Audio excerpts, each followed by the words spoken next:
Hello friends, কেমন আছো? আশা করবো ভালো আছো। আর এই দেখো, আমি এক্ষুনি আলতা পড়তে যাচ্ছিলাম, দেখলাম ও চলে এলো টিফিনে কাজ থেকে। তো ওকে খেতে দিয়ে আমি ভাবছি তারপরে আলতাটা পড়া কমপ্লিট করব। আর এই দেখো বন্ধুরা, আজকে আমি রান্না করেছি পটল আলুর ঝোল, বেসনের বড়া আর উচ্ছে ভাজা। এই সামান্য রান্না দিয়ে আজকে খাওয়া আমাদের কমপ্লিট করতে হবে। আর আজকে নয়, আমরা বৃহস্পতি শুক্রবার দুদিনই নিরামিষ খাই। আর আজকে যেহেতু নীলের ব্রত, তো তাই ভাবলাম একটু আলতা পরবো। আর তার জন্য আমি ওকে খেতে দিয়ে দিলাম তাড়াতাড়ি। এবার আমি বসে গেলাম নেল পালিশ পরতে। নেল পালিশ পরা কমপ্লিট হয়ে গেলে আমি আলতাটা পরে নেব। আর তোমরা বন্ধুরা কারা নীলের ব্রত পালন করছো, তাদের জন্য সকলের জন্য আমার রইল অনেক অনেক অনেক অনেক ভালোবাসা ও শুভেচ্ছা। আর তোমরা প্লিজ একটু তাড়াতাড়ি খেয়ে নেবে, কারণ সারাদিন উপোস করে থাকলে শরীর অনেকটাই দুর্বল হয়ে যায়, আমি বুঝতে পারি। তো তোমরা ভালো থেকো সকলে।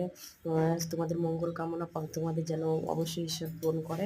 আর আমার তরফ থেকে রইল অনেক অনেক ভালোবাসা। আর আমি সব শেষে একটু নেল পালিশ করে নিলাম। Tata, bye bye.